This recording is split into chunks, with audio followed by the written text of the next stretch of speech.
Welcome back to CFO Weekly, where we're talking with financial leaders about how to build efficiency in their teams, create time for strategy, and ultimately get results. With your host, Megan Weiss. Let's jump right in. Today, my guest is Steve Rosvold.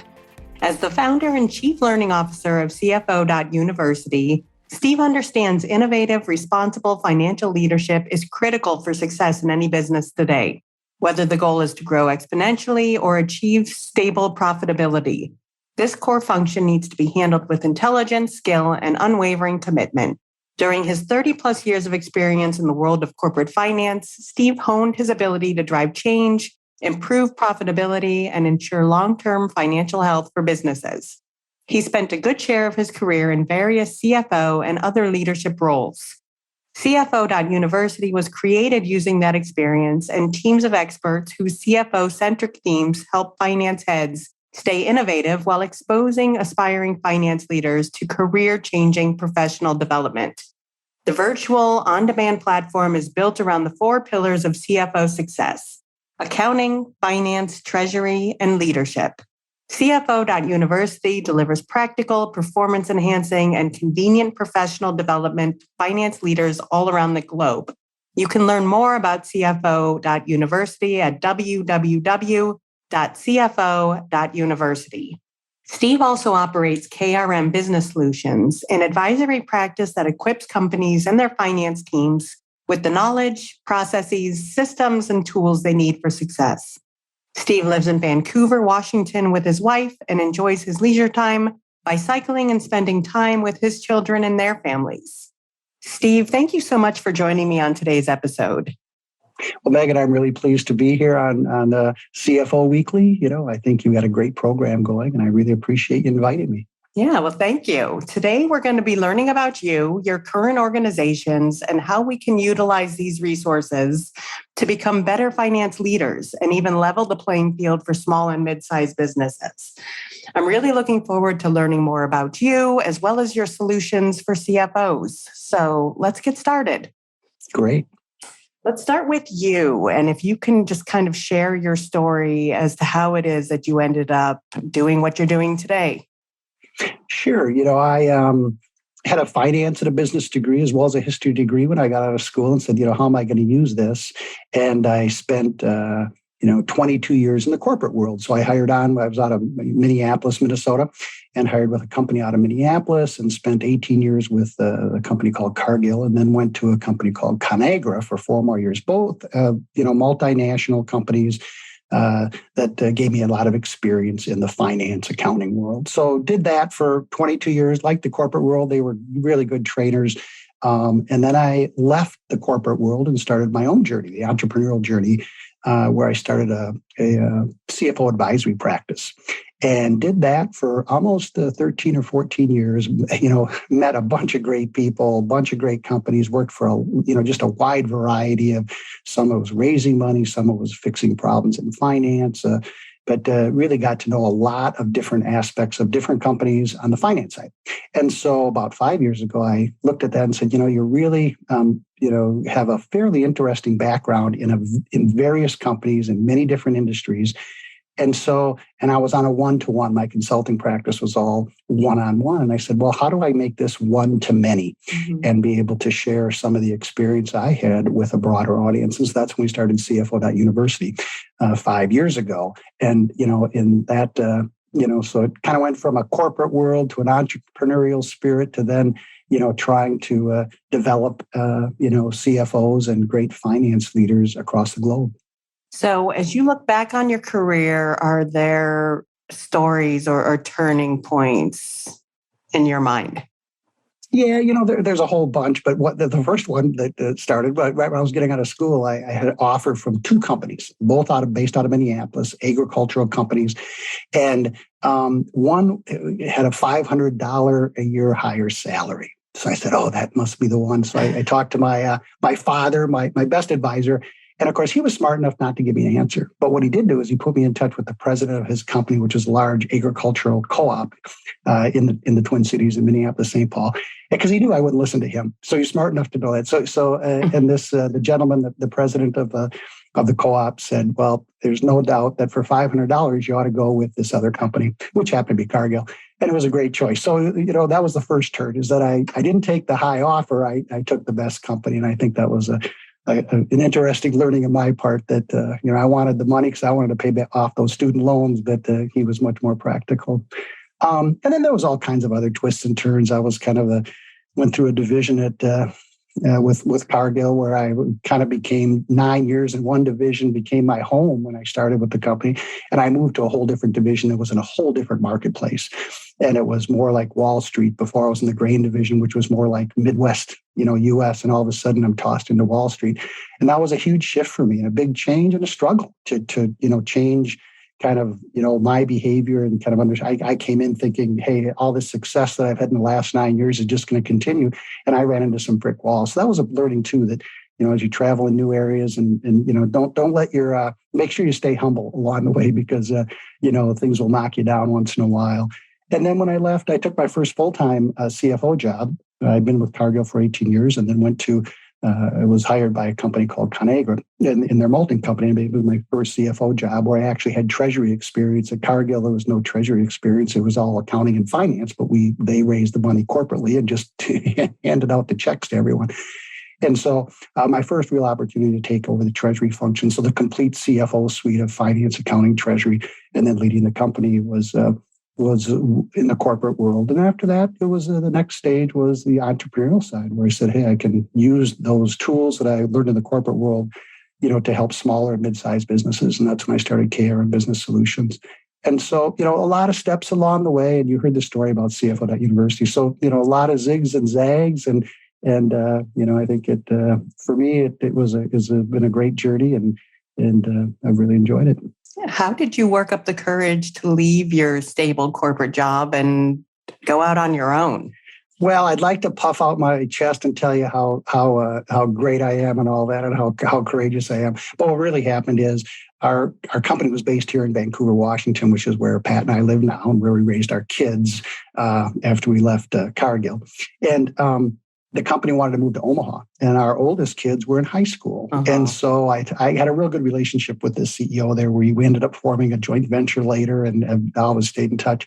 And, Gary said, hey, we can, we'll make this work for a year and a half. You can, figure out, we had some refinancing to do. We'll find your replacement. You don't have to move to Omaha, which is a nice town, but what didn't fit in for us because our kids were junior and a sophomore in high school, and we just weren't going to pull them out of that. So it was, in some ways, it was forced, but it was made easy because my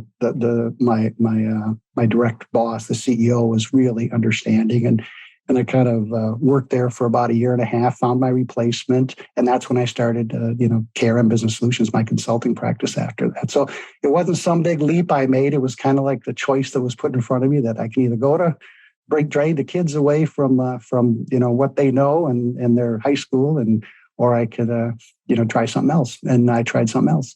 Yeah, in my experience, those forced moves are sometimes the greatest learning experiences and business moves. Well, yeah, I mean, I would probably still be in corporate America if I would have moved to Omaha. I probably would have never had the chance to kind of take this change into the entrepreneurial side. And, I'm sure I'd done fine, but this has been an exciting run. I mean, I really enjoyed the entrepreneurial part of my career. So let's talk about your current organizations. Let's start with the original one, KRM Business Solutions. So tell me a little bit about what it is that organization does. Well, I always describe it as a CFO advisory firm, and that covers a lot of areas. So sometimes I would act as the interim CFO.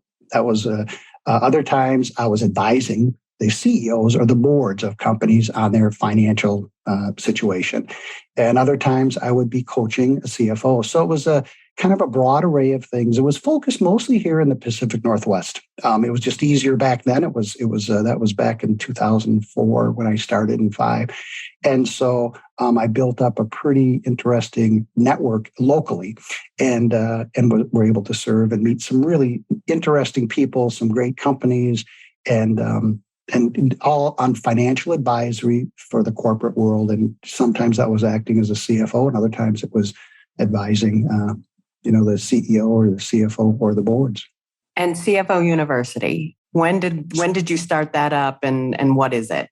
Well, the brainchild kind of came to me like in 2015, 2016. I've been doing, my consulting practice for 12 or 13 years. And I had such a variety. And I was building up a pretty big, portfolio or library of tools to help people, and kind of had the vision of what the CFO role is and how it's administered, particularly in small and middle-sized companies. Kind of came to me. I mean, I'd come out of the corporate world, so there was the multinational world, a bit different. And so it took me a few years, but I figured out there's a model here that we can teach, small and middle-sized businesses how their CFO suite would work. And that doesn't mean they all have CFOs, but they all have CFO functions. So kind of designed a model that how we teach. And it has to do with, the four pillars of CFO success. We call it accounting, finance, treasury, and leadership. And we kind of use that framework to, put in all of our, help people understand their different aspects of their CFO roles that their companies have, and help them, practically administer those. So, I call it practical, convenient, performance enhancing learning is what CFO University does. We're not trying to compete with the MBA schools. We're not trying to even compete with the undergrads. We're really, trying to give a practical aspect to finance leaders on how to improve their performance and the performance of their units in the corporate world. And just curious, is it a structured, like it's going to take you 6 months to get through it, or is it like individualized, or how does the program work? Well, we have courses under all of our pillars. So the first thing we do is that we assess the individual. So we're really still a B to C type activity. And so we assess the learners. So the finance leader comes in, takes an assessment, and that helps them understand where they should focus their learning. And the idea the general idea is that the finance leaders are focusing to become a CFO. And a lot of our tools and things and classes relate to young CFOs. So inexperienced CFOs can learn a lot as well, but we really focus on the finance leader trying to achieve that CFO role. So we assess where can they use more help and development. And we do that through our assessment. So that's kind of where it starts. And then our platform after that is we have our four pillars, and each pillar has three core competencies under it. For example, our accounting pillar, we have governance and controls as one core competency where, we teach that aspect. We have the recording piece. So, how to make sure the books and records are kept well. And then the reporting piece, which is all the financial statements. And we have three of those under each of the other pillars of finance and treasury and leadership as well. So we, take people through that approach. And an example would be a treasurer who's come up through the treasury ranks may not have ever been a controller. And if they haven't been a controller, they don't understand a lot of those accounting functions. So we help them. We'll identify that when they do the assessment, and then we can help bring them through that control function. So now they understand what a controller does. So they're better prepared to take either a CFO role or even a controller role as a next step in their career progression. And what have been your proudest achievements since founding these two organizations? I think we've helped a lot of small businesses, a lot of people, a lot of owners, a lot of CFOs, a lot of finance people. KRM, we had over 200 accounts that we served over the time that I really dealt a lot in the advisory practice. And I think what I really treasure about that was all the relationships we built with the companies and with the people that we helped. And so I think really proud of KRM about kind of how we help people step up their game. And frankly, in some cases, we help, save companies. I mean, there was some turnaround work that we did, and that's pretty gratifying when you can, come in and make a significant difference. At CFO University, it's been a little bit, it's a much wider scale. So we're a global company that's attracted a lot of interest from finance professionals around the world. And so it's really gratifying to meet these people. We have 80 contributors at CFO University that I all know now personally, and they are some of the most interesting people and caringest people I've been around. And they're all, willing to share their technology and their intellectual pursuits with us and with our community. So the relationships with CFO University have been incredible, and I think we're making a pretty big impact on improving, the careers of finance people. So I think that's awfully rewarding, for me and awfully, a fun to be involved in. And it kind of gets me up every morning to, see a few notes from people that, they really enjoyed, either a class or a tool or something about us that we've impacted them. That's really fulfilling. Yeah, that must be really, really fulfilling. I'm curious again, most of your clients, first of all, is there an ideal client other than just being a small business? And secondly, how do they come to you? Is it word of mouth at this point, or? Yeah, I call them a learner maybe or a student. Our ideal is somebody with a lot of intellectual curiosity regarding the finance profession. And normally they're in a leadership role. They're, one step away from either the CFO or the finance director. And how they get to us, our main, mainly, I guess it'd be our main marketing piece is LinkedIn. We do a lot of work with LinkedIn. We have a newsletter on our website. So we don't do a lot of advertising in journals and things like that. In fact, we don't do any. So it's kind of that network of people with a lot of curiosity about how to get better in finance. And so they find us through LinkedIn, they find us through our newsletters, and it shows like that yours are helpful too. They, people become aware of what we're doing. But, the ideal candidates are financial leaders who aspire to become CFOs, and they have to have a lot of, the word intellectual curiosity is important to me because that if they, that I think so many things, revolve around, having an intense desire to understand. And I think in finance, there's so much going on in the finance world today. There's so many things to be curious about, and that's the people that we like to find, and because they help us grow. They not only learn from us, but they certainly teach us a lot too. Absolutely. I think it's important to be a lifelong learner, and that's one of the reasons I enjoy this podcast. I'm always learning from my guests, and it's something. When you stop learning, I feel like you stop growing, and at that point, I think you're right. It gets stale. And, I don't know. That's where you go on vacation, right? When you come back, you're ready to go again. You're re-energized. But some of that, I think, is because you miss the opportunities to learn. So I don't know, maybe that doesn't happen to everyone. But I think, vacations are great to re-energize and enjoy some new experiences and get away from it all. But then when you come back, part of the fun is, hey, I get to start all over again. So we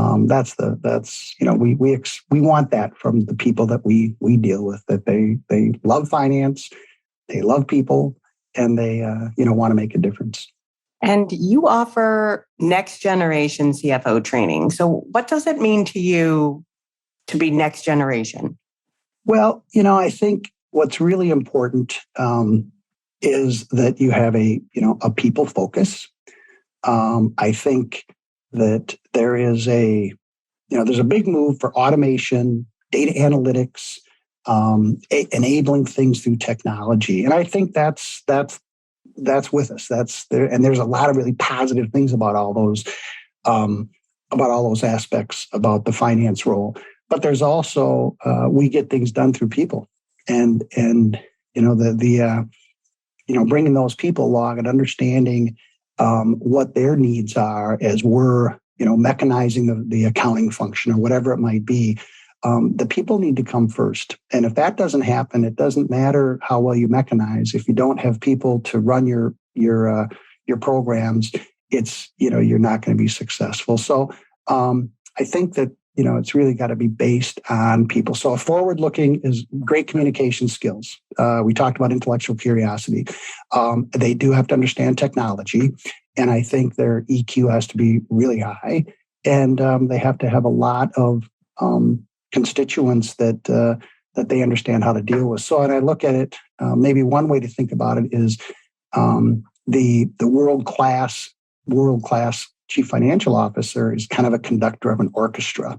They have a really high IQ. The sections include each of their stakeholder groups, and that can be their direct reports, the executive team they work with, the board of directors, Their investors are another stakeholder group, the vendors and customers, and each one of those has to be handled differently. So that's where this high EQ comes from, that, you have to treat them, they're different. They play different roles within the company, and the CFOs need to be able to play to that and make sure that they're addressing the needs of each of those different constituents. And that's where I think the conductor of an orchestra is a pretty good example. They need to be forward-thinking.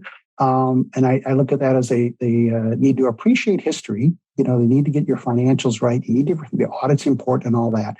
But when it comes to really making a difference, they have to have a deep drive to shape the future. And that means you have to be willing to start putting yourself out there, figuring out how to better use data and people to kind of predict what's going to happen and shape what's going to happen. And that's a huge part, I think, of the forward-looking, the next generation CFO. And the big part of that is keeping people with you, making sure that you don't leave them behind. And that's where I think, that's what I worry about in some cases when I see so much written on automation and AI and technology, that we got to be careful that all that doesn't really work if you don't have the people. And so really important. So I think that's what's changing about the CFO role a lot, is there's a lot more of the focus on the people side of things, and not just human capital metrics, but human capital behavior and how to make sure people want to work. One of the biggest challenges we have right now is talent. Yeah, absolutely. Talent. It's hard to come by to start with, and then I can imagine that keeping people with you is more important than ever. Yeah, no, that's and I think the challenges you read about in the paper, just generally in all of business, is struggling.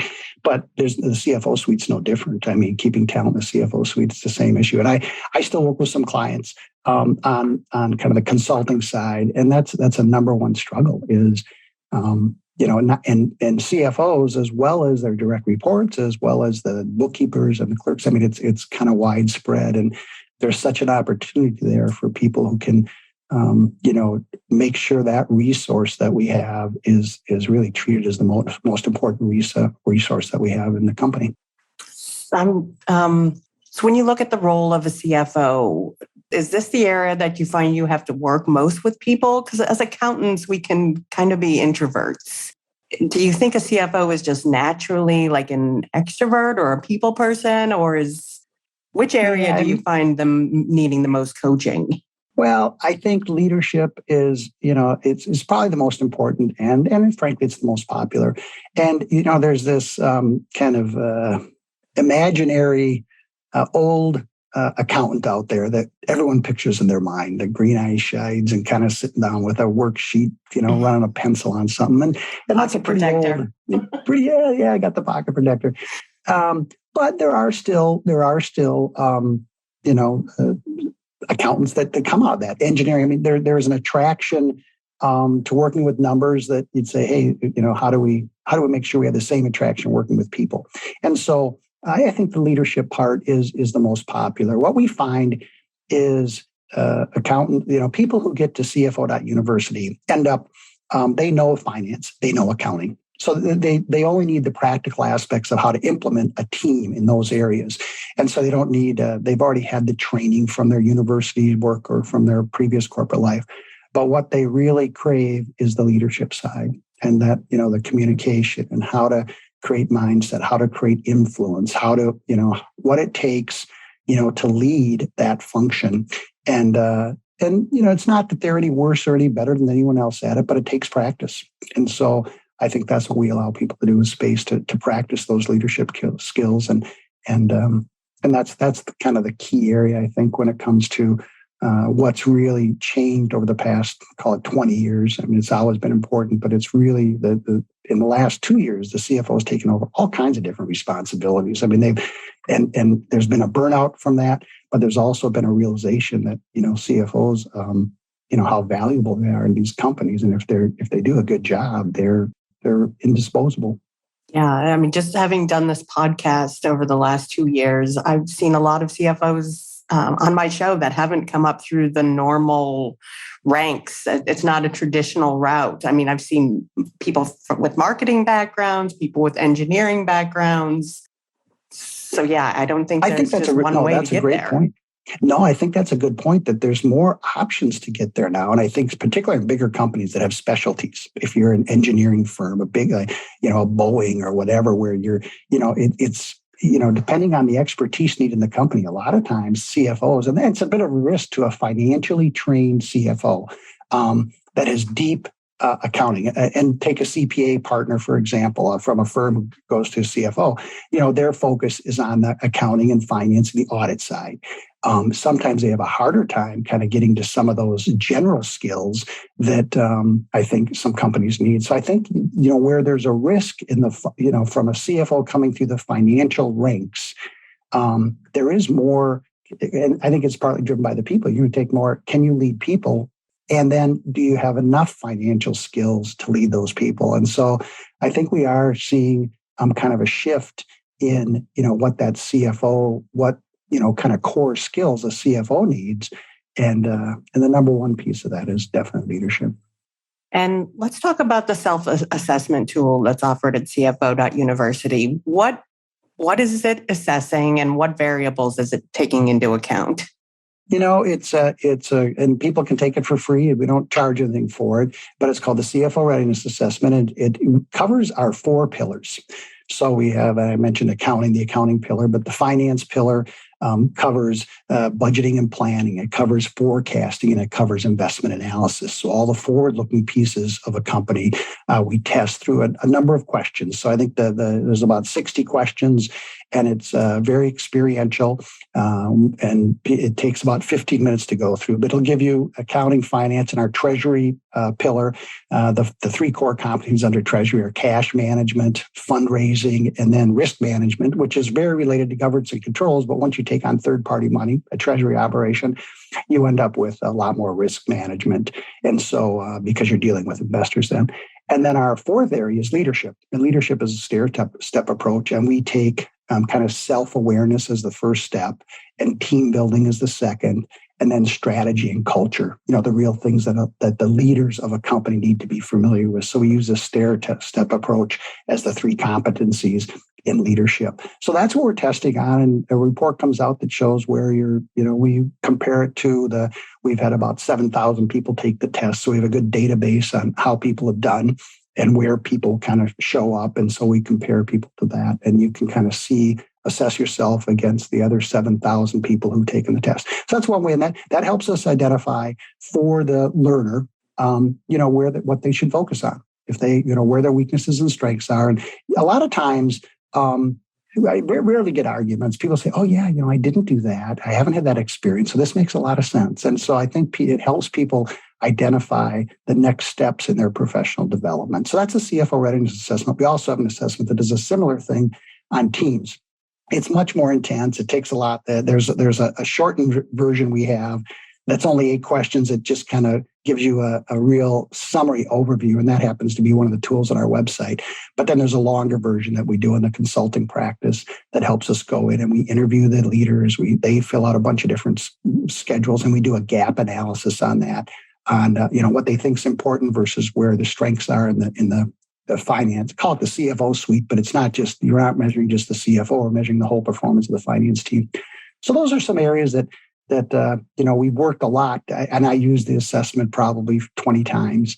And it's the big deep dive assessment. It takes quite a while, but it's pretty valuable and shines a real bright light on what's happening in the finance and accounting function. And just on that comment that you made about the assessment for teams. So is that looking for like gaps in talent where your team might be lacking, or? Mostly we're looking similar to what we do on the individual assessment. We're looking to see how your accounting function's working, how your finance function's working, how your treasury function is working, and then we're looking at the leadership side. So the team, and specifically we look at the team aspect of it, where how is the whole, call it the CFO suite or the accounting and finance function, how are they working with their colleagues outside of finance? And so we're kind of measuring many of the same things, but we're getting feedback from the executive team. And so it's normally happens when there's a changeover. We've got a new CFO coming in, and they want to understand, the perception of the executive team on the whole finance group. And so it gives them the feedback and the gap part of it. So we'll do here's a perception of our team. Here's what I think of the team. And we'll do this with however many executives that they want. And we conclude board members or whatever. And then we'll all say, well, how important is this? And so we don't care if their perception is low in some areas, but it isn't a very important area. If the team agrees it's not very important, then that's okay. Mm-hmm. It's when there's a perception of low performance or low quality of delivery and the gap, and it's important. And that's what we identify. And then we can help the CFOs develop programs to make sure that they shore up those gaps. And what advice would you offer for CFOs who are or finance leaders that are just looking to be better at what it is they do?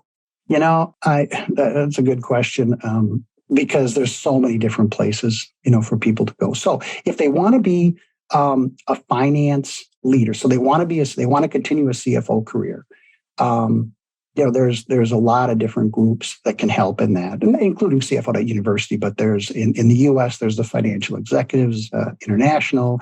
There's the CFO Leadership Council. If they have a real bent towards the FP&A world, the Association of Finance Professionals is an excellent organization. So I would get involved in one of those. So for somebody that's looking to grow personally and professionally, the networking part can't beat that. That you're getting, making sure you're networking with the right people. You kind of are who you hang around with. And I think those are great opportunities. Obviously, CFO, our community, I think, is a strong community. And then I think if you want to take the next step, so CFOs are, if you want to become the CEO or if you want to have board roles, then getting involved with organizations that lead in those areas. So the, National Association of Corporate Directors, there's places if you want to become a director. So what's your next step? And if your final step is the CFO role, then I think those first institutions are great places to hang out. If you want to become a CEO, then I think there's some real work that needs to be done on developing kind of a general oversight of a business. And so there's organizations that can help with peer-to-peer leadership on that. But I think for me, a lot of the learning comes with who you're around, and the development comes with that intellectual curiosity. I have a question. I want to become a CEO. How do I do it? And you start asking a few people who are CEOs how to do that. And all of a sudden you have kind of a plan. So, use your curiosity to take your next step. Yep, that's great advice. Lastly, what is keeping you up at night, or what out there do you see keeping your clients up at night as far as the CFO role? Yeah, I think there's, we talked about talent earlier. So talent is your career is based on who you hire. When you become a CFO, as much as, we like to think it's our smarts, it's our financial acumen, it's really the people we hire and how we treat them. So I think talent in today's world, that's so important. So understanding why people work for you, why they want to work with you, and making sure you don't give them reasons to leave. So I think that's really important right now. And important all the time, but really important in today's market. And then I think a second area is this triple threat we have going on. And so it's understanding our margins deeply. And the triple threat is we have, these supply chain issues that are making it tough to get products from A to B. We have inflation that's making, the pricing and really putting a lot of pressure on margins.